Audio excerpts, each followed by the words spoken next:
Hey everybody, welcome back. Welcome back. So that took a while. I was basically in Yeah, moving limbo for like 3 months, and now that I'm actually like in a good place, like we can actually like record for a little bit. yeah. Okay, so before we go on, do we still consider it the Sally B side, or do we now have to refer to it as the Joffrey B side since it's now We have focusing to on him? refer to it as the Joffrey B-side, unfortunately. Unfortunately, Sally became a side character in her own arc series. yeah, because right now we're currently focusing on Joffrey's side of it while he helps uh King Max Helps his like do whatever. importations. Yeah. He's So helping Max burn his own reputation to the ground. yeah.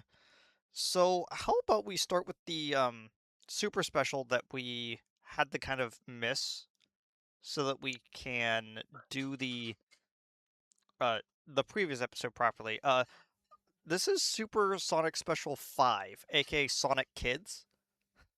hmm And Sonic Kids is a weird beast. It's a three. It's minor retcon land. It's like, unless it does something, it's considered second tier canon, I think.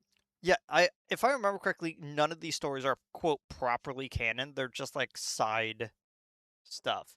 And the weird thing is Yeah. that it's like they could even fit to the theme for one of them, and it felt like that last one that wasn't to theme was the longest one. Well, yeah. Okay. Like, for So one, Tails is the wrong color. So it's already off to a rare start. Tails' eyebrows on the cover weird me out. He has, well, he reminds me too much of my own kid just because he's got massive eyebrows. Yeah.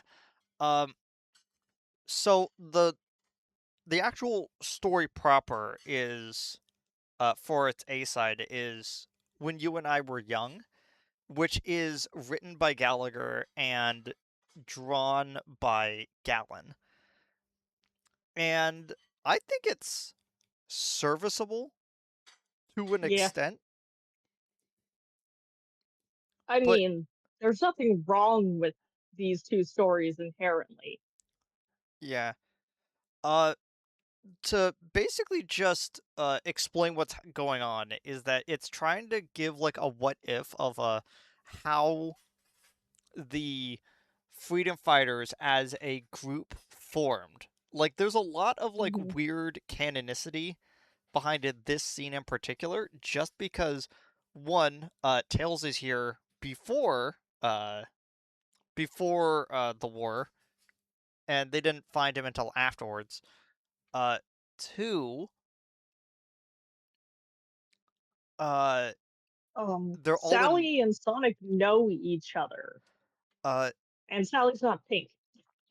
they're in Knothole instead of the actual like Moetropolis kingdom, which is awkward considering that Yeah, it's almost like they forgot that that Knothole isn't the actual like place. it's okay because sometimes the comic does too. Uh and I don't know, there was a cute little moment where it's like everyone has their things. Rotor's really good with, like little gadgets and stuff. Sonic is fast. Antoine, you're French. Uh It's the meanest Sally has ever been to Anton in such a long time. Like, for a second, I thought I misread that, and it was Sonic saying that.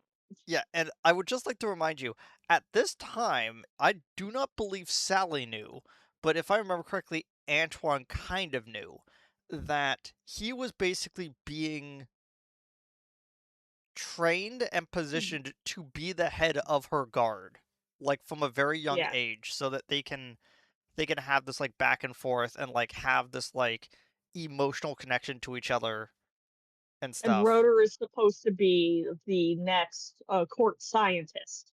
Yeah, And then and Sonic and Tails got involved in the group, yeah, Sonic isn't supposed to be there, but it's because like which is supposed to be on a different part of the world entirely.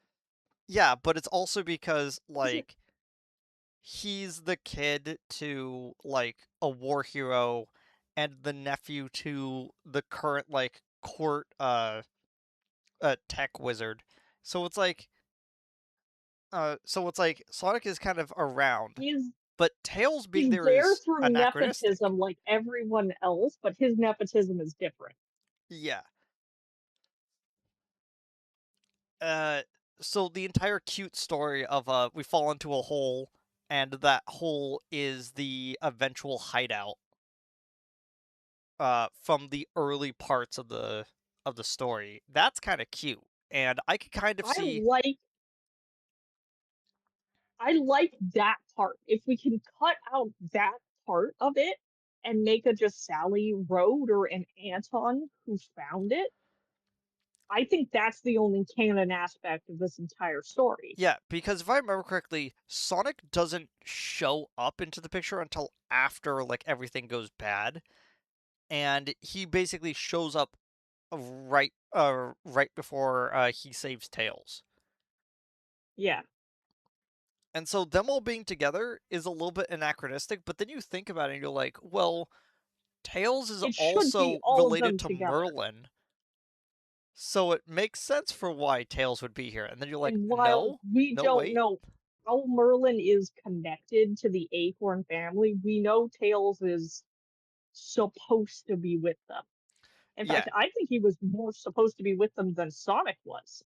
And so you kind of sit there and go, wait, do they even have the stuff about Tails' family written at this point? I don't know. Probably not. They probably got Merlin's part written, but not the rest of it. Yeah, because And if thank goodness, because they had time to breathe for it. Sonic is interacting with Sally at a young age because he is the son of a war hero, Tails would also be there because he is also the son of a war hero. And the only A reason more why a very Knuckles interacts with decorated war hero too. yeah, and the only reason why Sally interacted with Knuckles is because Knuckles is the guardian uh of the Master Emerald. He's the closest thing to royalty that they have on Angel Island. I think he's the only thing they've got that's akin to royalty there. Yeah. Uh Everything else is like a meritocracy, a theocracy type of a deal. so the second story that they have is what I will casually just refer to as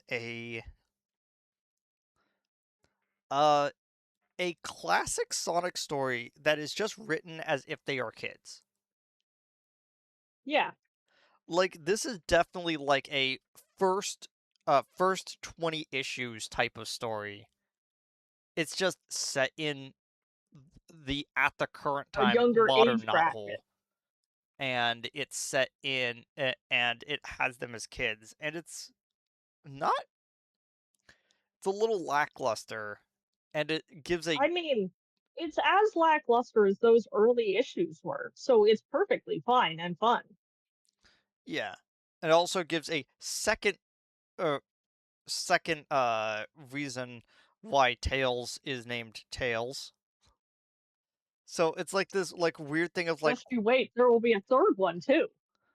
but yeah, this one's written by uh Bowlers and drawn by Morwini, and you can kind of tell that this is Bowlers giving his own like spin on uh his own spin on the idea of like the old classic Sonics because he wasn't around at that time. And to be fair, it's a very serviceable story and it just seamlessly flows with those type of stories. It's just kind of weird and anachronistic that they're in Knothole and not the Freedom Fighters headquarters like in those old stories. Just kind Uh-huh. of awkward. Well, I think these are just two breakaway stories that once you stop thinking about them as part of the plot, they start to become fun stories. Yeah, overall, Because that's what the they're entire two. first 25 issues were. Technically, none of those issues are canon still, even by this point. Yeah, it's a cute set of stories that don't do much overall. It's um It's been a definitely has while that. since we've had some of those. Yeah. Uh and then we have the third story that is mostly unrelated. It is the classic uh different characters tell their side of a situation, and you could kind of see where they all intersect a little bit, but Hmm. the actual thing that happened is all of their stories happening together, but they're only remembering the parts in which it makes them look good. Which is usual. Yeah, and it's that it's that sort of like I'm gonna just refer to it as Disney Channel Disney Channel type of writing, where it's like you can Yeah, almost feel that there is like a canned laugh track behind some of these moments. And yeah. I mean, they weren't bad stories. yeah, I I forgot to I kind mention. of dug them. I kind of dug having like a nice time out with the kids again. I do kind of like Been a how while since we've had one of those. like the whole story is written by bowlers, but each of the different characters, when they are in control of the narrative, it shifts to a different art style, and I kind of enjoy that. Oh yeah, Like that's what made it kind of interesting overall, even though I kind of knew what was going on, and so even though I skimmed it, I still enjoyed what was there. Um, no shock by how I've been describing it so far, but uh I'm giving this particular one a silver. yeah. This one I agree with silver. I would fight back on making it a bronze because lately we've been using bronze for like boring but sad, and this was not. This was like, oh, they're having fun again. Yeah. That's good. Uh, but I will say that like I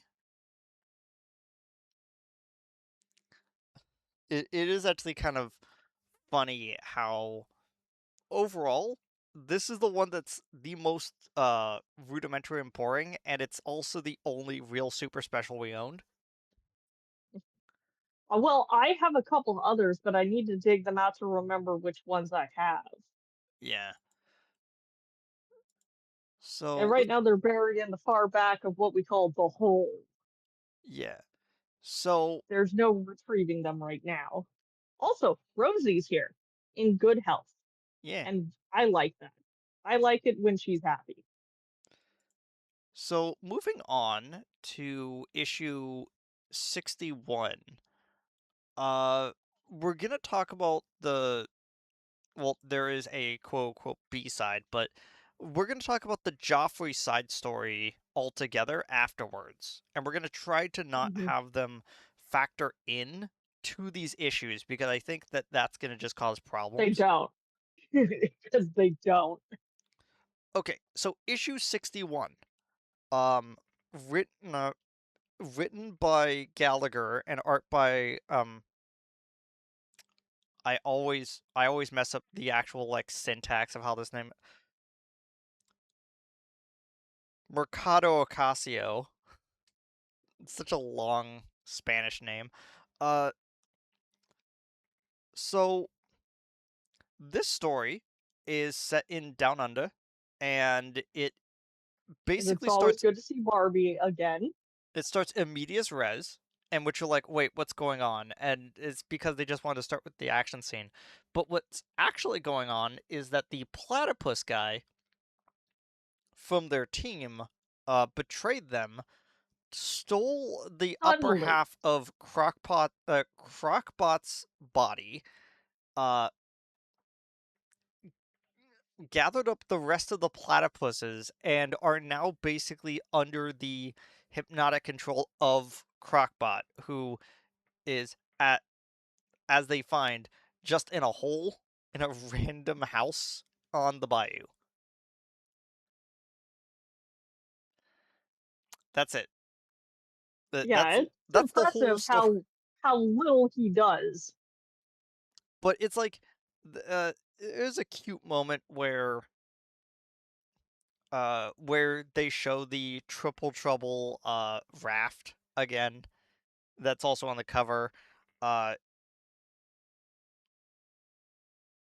the platypus uprising and the the inevitable I'm gonna just say right now, the wombat character joining Joffrey's B team is a little bit interesting.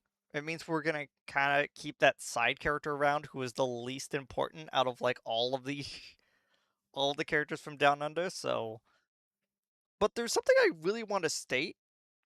I very disliked the art from this issue. It was very hard to keep track of certain things, and I'm not sure if the art is was It was rushed. hard to keep track of expressions in this. Yeah, it's like there was like problems with some proportions.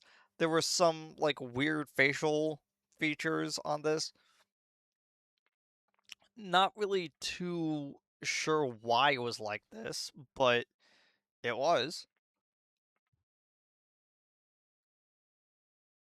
Uh, and then we get a B side, which is a very quick like intermission that is from Bowlers and Butler. I forget his first name. I forgot to write it down. It's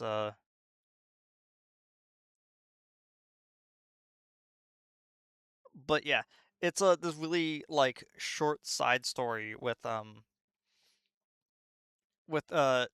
as a cloud basically swatting them away. It's like, oh okay, Guess is he that it? doesn't It's want like, them somewhere for a reason. Is he even there? Was Tails high on magic mushrooms? Who's to say? yeah, and it's uh I was gonna give this issue a silver, but because of the way that the art is, I actually knocked it down a little bit. I do have to agree. Yeah, Stephen Butler. That was it. The interesting thing about the side story, and we're gonna get into Joffrey's B side in a bit, but the interesting thing is that this is one of the few times in which, you know, written by uh is that is that this is one of those times in which uh Ken is actually not drawing the art. Instead it's Mowini that's drawing the art for like this entire side story. And when Penders is doing the colors for something, it often comes off as a little bit flat, and it is kind of fascinating um because it gives it a very like cartoony feel to it.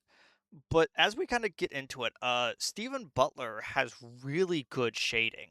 I really like the way that well no Butler does good work.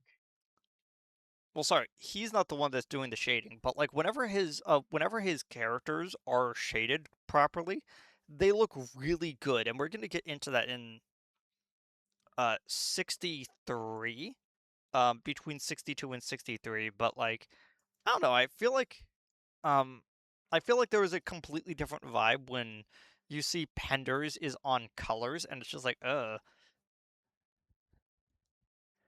I guess he had to come into the office that day, I guess. yeah. So I'm gonna give 61 a bronze, and again, we're not factoring in the side story, so it's just the down under portion.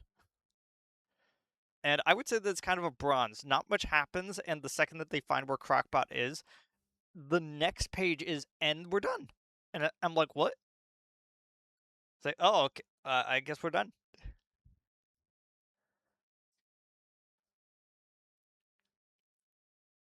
So yeah, it's just overall a bit awkward. Yeah. I think the whole comic was a little bit awkward. So interesting thing about Stephen Butler, he becomes the main comic artist after this issue. So uh like we usually have like a bunch of different art styles coming in. The second Stephen Butler kind of shows up, his art style almost kind of infects the entire comic. And I'm not saying that as like a mean way of it, but Stephen Yeah, Butler's way he's of drawing welcome characters on the is team, fundamentally actually. different. And And you can tell when he's on the panels.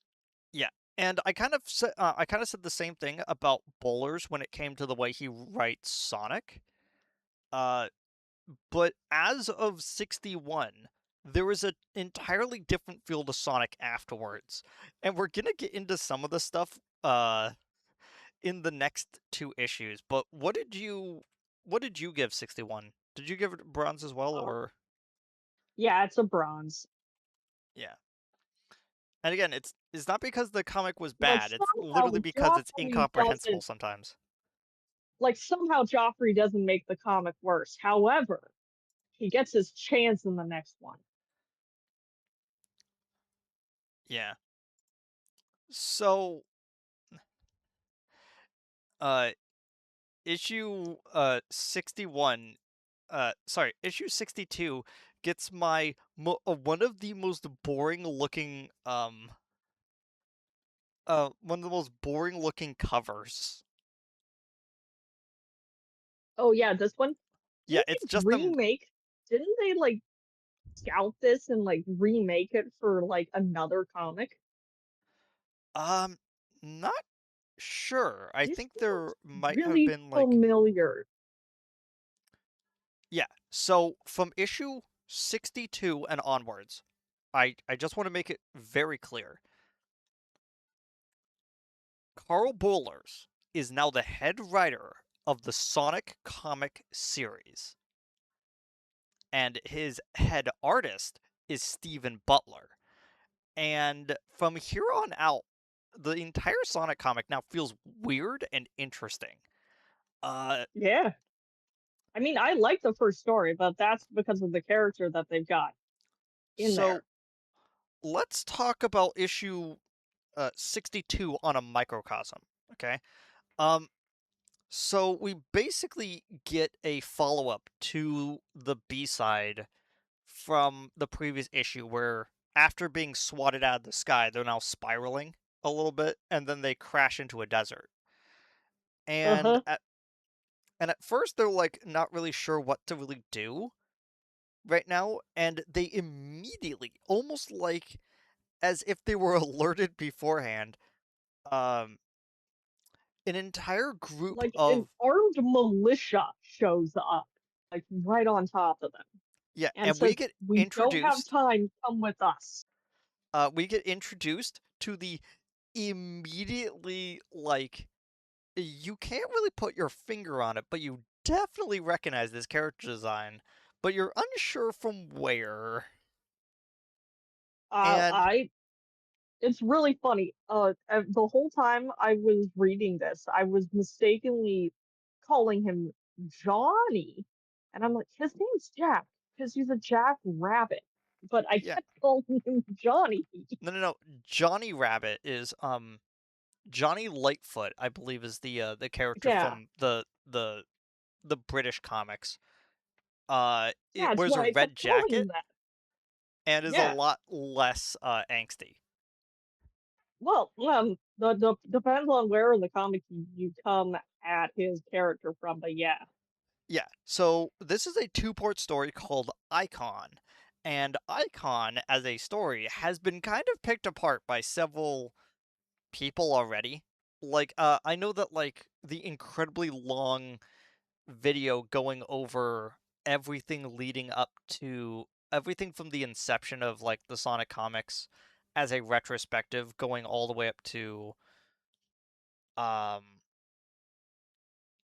issue 161 is a very interesting, like, arc when you kinda look at everything, like, as a whole, but, Icon as a story is, I'm gonna just say, very rudimentary.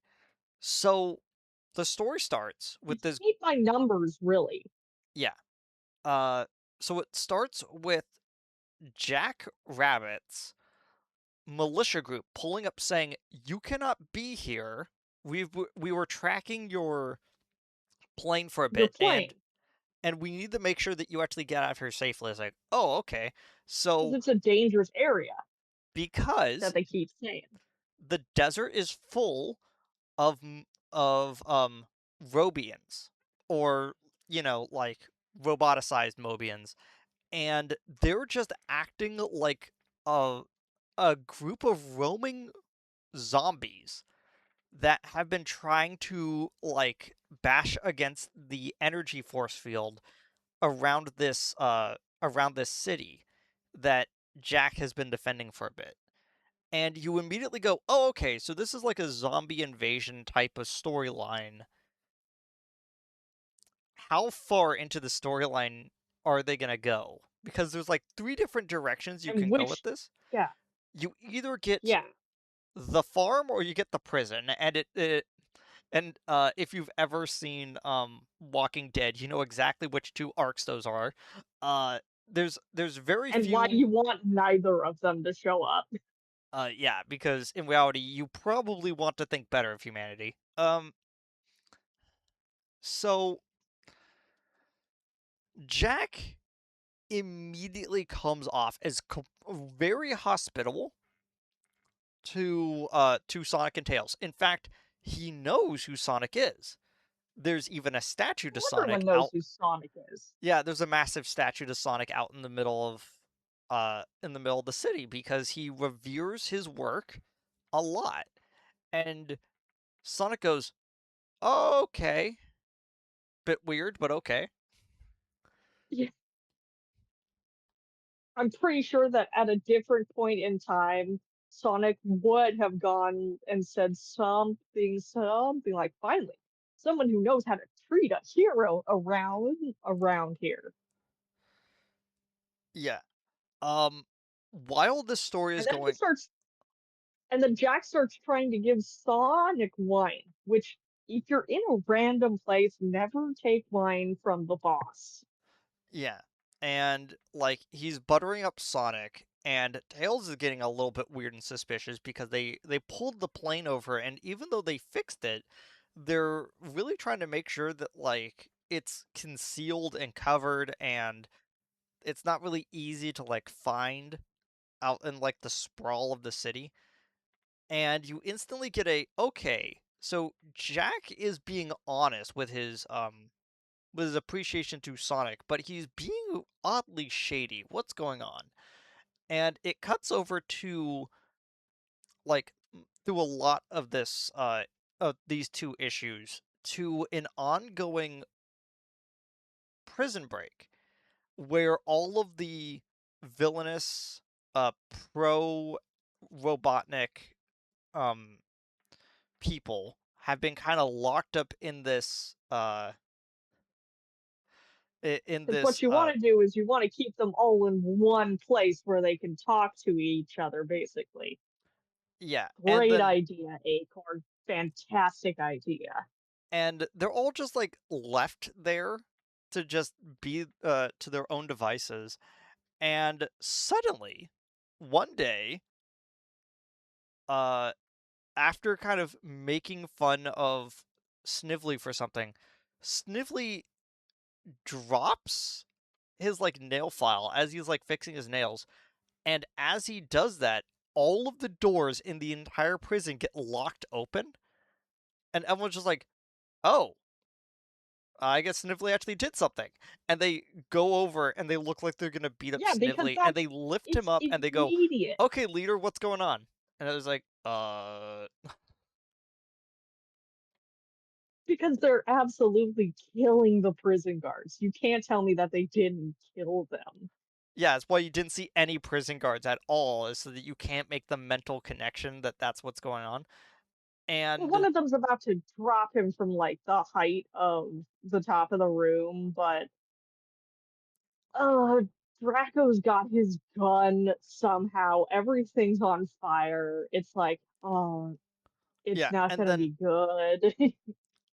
and to also grab some of the parts from the next issue, Snively is able to basically reverse engineer the the planes that are there to like fly out from the base. So Because of Snively, course he can, because it's Snively. yeah, Snively now has a group of people behind him, and they're gonna go somewhere.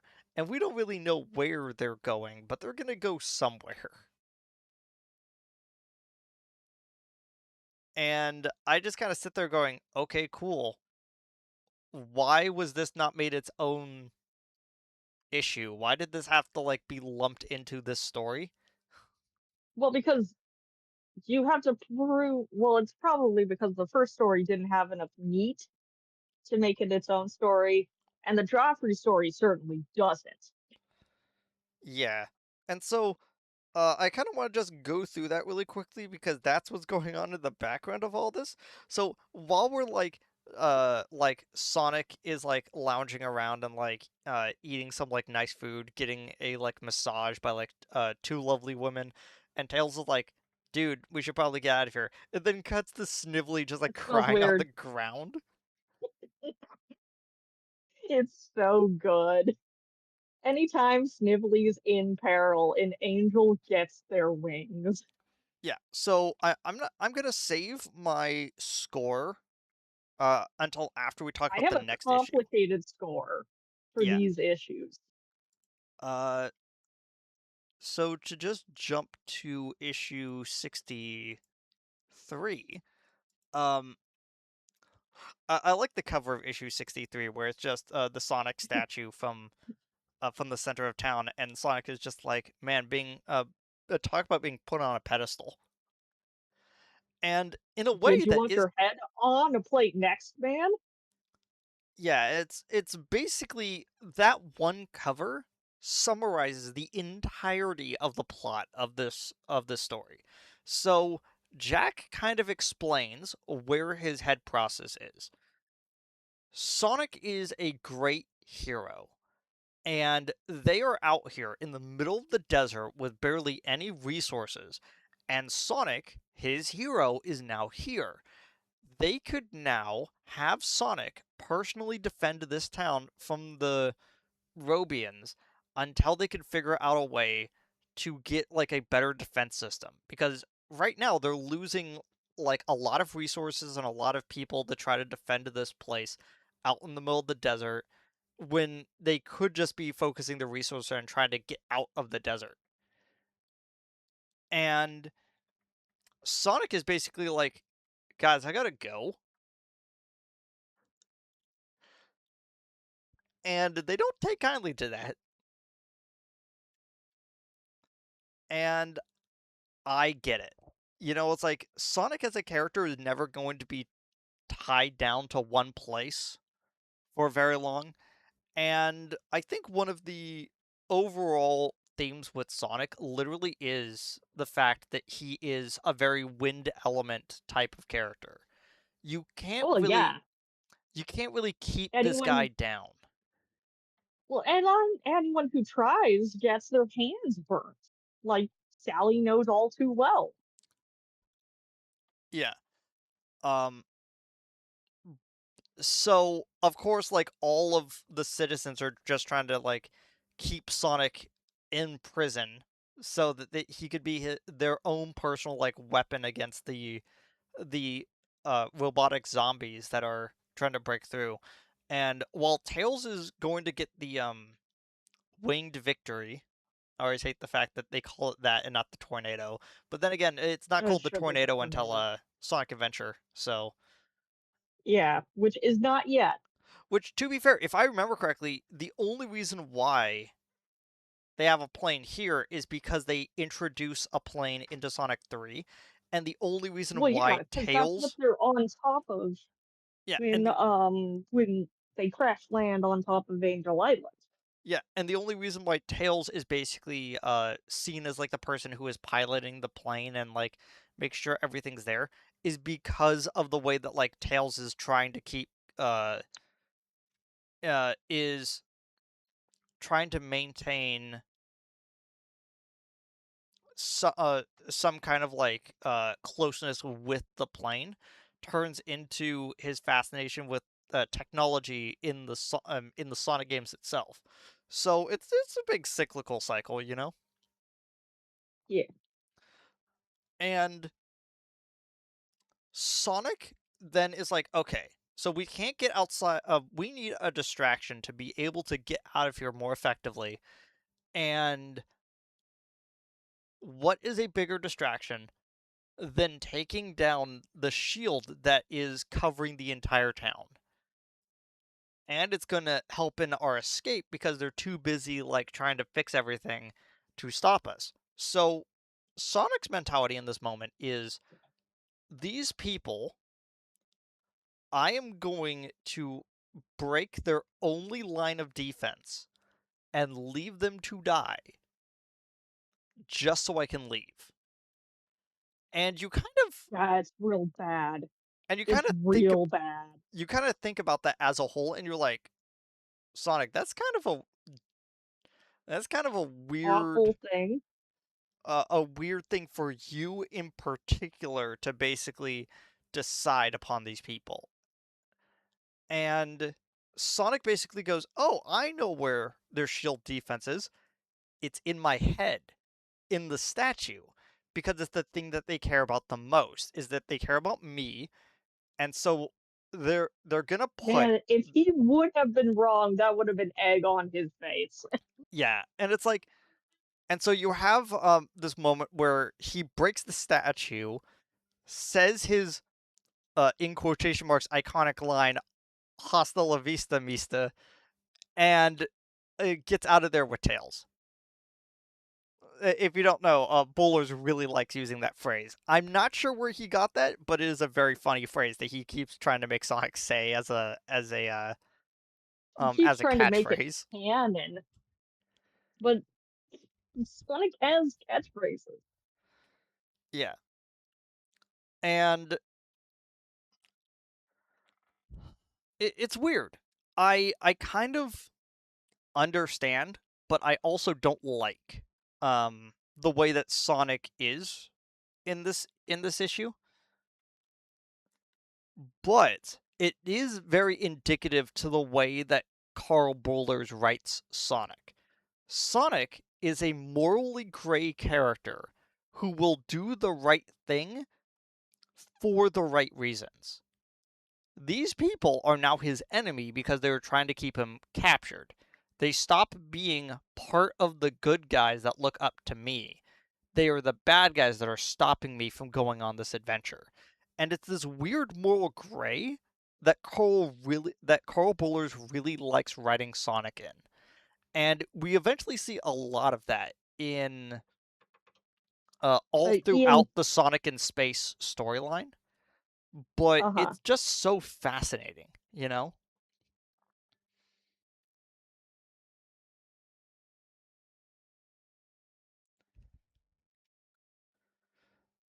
Was there any other thing was there any other thing before we go on to the B side? Oh, nah. Okay, so I'm gonna give both both 62 and 63 a silver just because one I kind of have seen this story before and like I said it's very much like something that you would see more in a zombie survival storyline than a Sonic story, so it kind of feels awkward. But then like Especially when in the future Sonic with zombies will be done really well yeah, by a different guy, showing how like lackluster this one is. And I don't want to like say that this is poorly written. I'm just saying that like you instantly kind of see Bowlers' writing style for Sonic, and it's a little jarring at first. And I'm going to have a lot of good things to say about Bowlers' writing, and I'm gonna have a lot of bad things to say about Bowler's writing. I But think for this instance, it's growing pains because we're entering a new version of Sonic. It's not the same Sonic from the first 25 issues. Like this Sonic and that Sonic would not be friends. yeah, um, it's basically a chaotic good character versus a lawful neutral character, and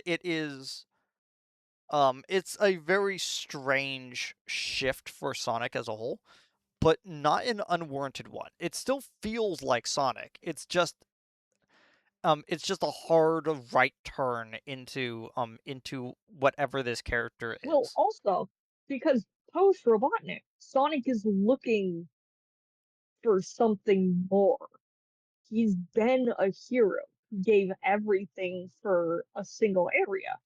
He's not willing to do that for a second area with all these strangers that he's never seen in his life. Yeah. So let's jump into the Joffrey B sides, which again I wanted to Do we disconnect. have to? Yeah, I wanted to disconnect it from You the know how I actual feel about storylines that are Joffrey. going on, because as they say at the end of this one, oh, prepare for serious fireworks in the next issue. I'm like, yeah, sure, dude. Whatever you say. Yeah, the only fireworks will be when Sally lights Joffrey up for going behind her back. And So, man, oh man, they just let Joffrey have his way with a bunch of like two-bit strangers, really. They let him torture them. so the way that this works is that Joffrey is told by King Max that he wants him to lead basically a dark freedom fighters team. If you don't know the concept of the Dark Avengers, it's basically where it's like well you have like It's the like if Avengers, you but like made Tony Stark and Iron Man. Sorry, you have Iron it's like Man, you if you have made Cap. Captain America the Punisher instead Yeah, and and instead let him run the team.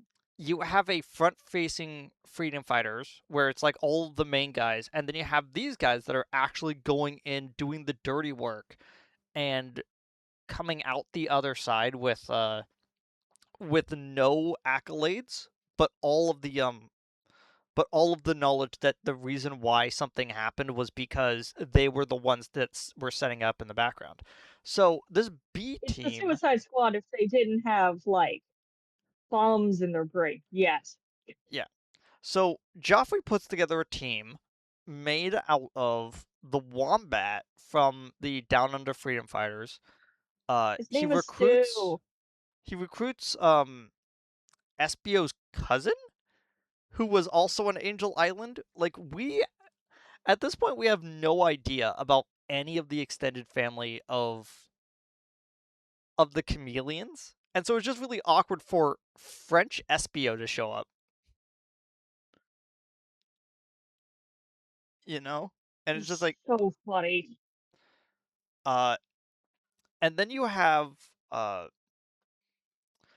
Hershey, and then you have Joffrey's side chick when Sally says no, yeah. which is Basically which is every time because she's underage, Joffrey. yeah, and Date it's like in your though age pool, you could please. definitely tell that there's a lot of moments where it's like, and Joffrey then goes over to Sally, and then someone keeps slapping the pen out of uh Penders' hand and going, "No, team him up with someone that's his age." And it's like, "Fine, we'll do Hershey again."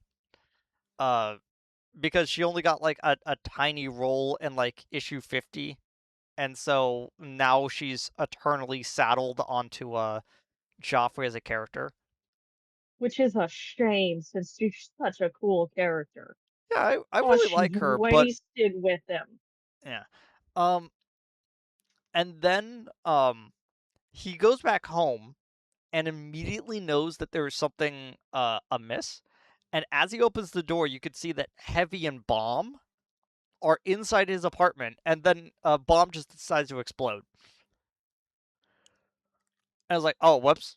Uh, we didn't mean to do that. Bomb has reset himself. It's like, hello. I was like, okay, so they are also joining the team because they're able to like hack into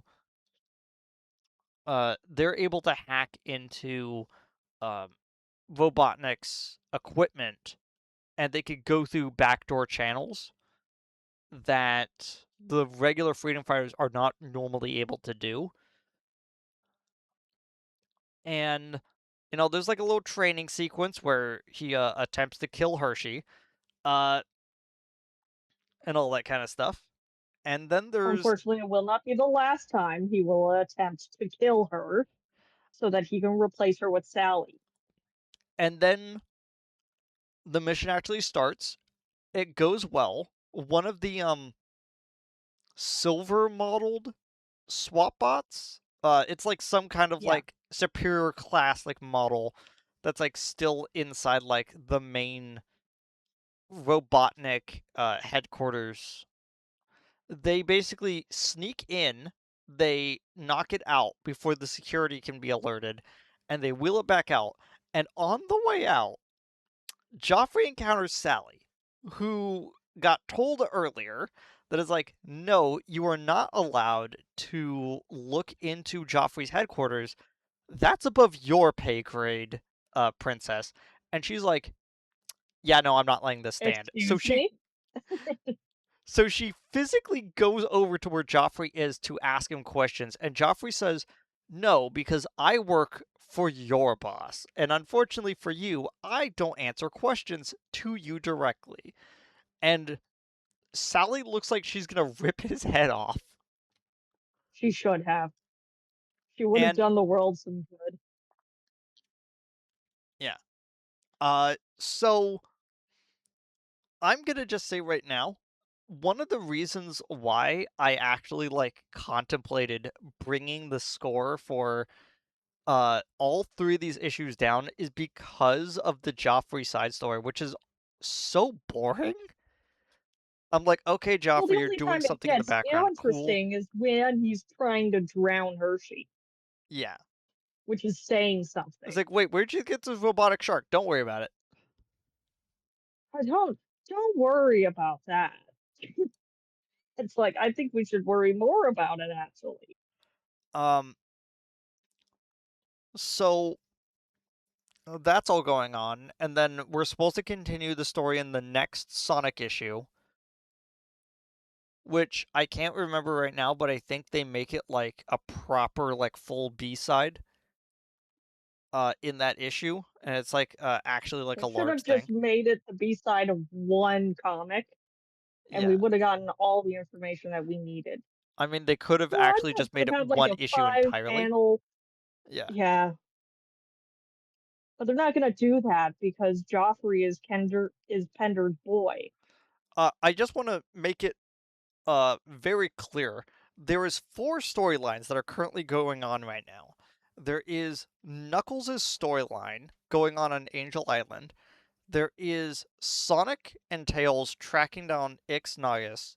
There is there was the prison break with Snively, which just got added into all the mix, and then there is the combined Sally versus Max like political Which is the struggle. far more interesting storyline Yeah, that is of in like the whatever background. Joffrey's got going on. Joffrey is like the pawn that Acorn is using against his own child. Yeah, and the worst part is that half of those storylines are written and most of them drawn by Penders. And so it's Yeah, like um and so you're kind of just sitting there going, "Okay. So where are they going with any of this?" And that's a I good question. in that retrospective video I mentioned, I might link it in in the description of the video.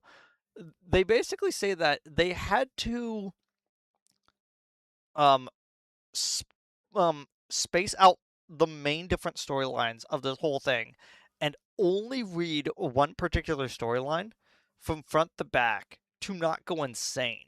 Because imagine that if you were following this at the time and you would, You'd have no idea what's going on actually from week to week. yeah, and it's like if you don't focus on each individual storyline by themselves, and instead you're just reading all of the storylines together, like you're gonna get like a little bit of like tired whiplash from like all of the Un- stories because you have the Knuckles story, which is oddly mid. You're having the Sonic story, which is oddly mid, and then you have the Sally storyline in which Joffrey keeps invading it to make it mid. And yeah, the if only Joffrey just stayed in his lane like he should, it would actually be a really good political thriller. Unfortunately, Joffrey's there. yeah, so you said that you had conflicting thoughts on 62 and Okay, 63. Did you want to go over them so really quickly or yes, I want to go over them. This okay. is one of those things where I would have given 63 a stone, but because of everything that's been leading up to what's going on, and the fact that I like Jack. I think Jack is cool. I I think think Jack Jack should have comes up came back later as more, well too. but not enough though. And that I think that if you're looking at 63 in a vacuum, it's a terrible story. Sonic is acting out of character. Everyone's acting weird. But since this is Buller's Sonic, and this is how Sonic is written almost every single time Buller touches the page, it's consistent. That is a consistent version of Sonic, where he refuses to be tied down, and will burn the hand that beats every single time if he feels a weight on the back of his neck.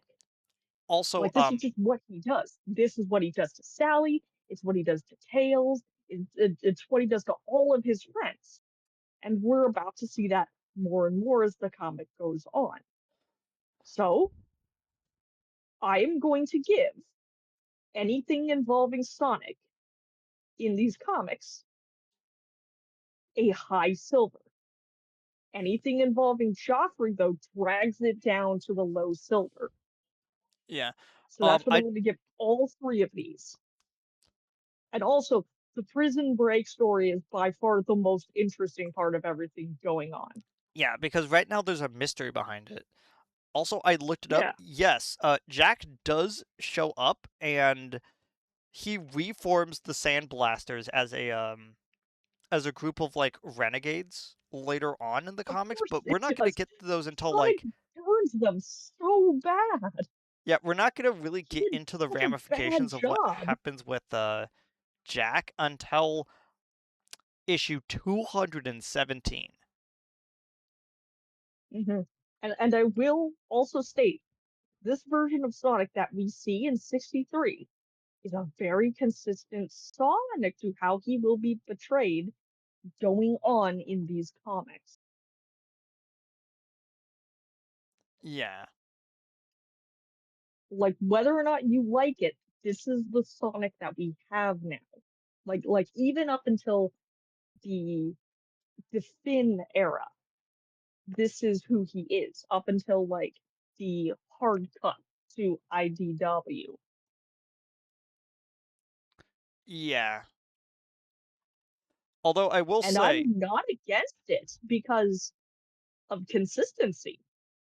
and again, like Jack has a great design. I like the hard set in like leather eyepiece that just fills the void of his eye, and then the very uh very image comic inspired outfit that he wears. It's a very interesting design that I Well, really you enjoy. know why, right?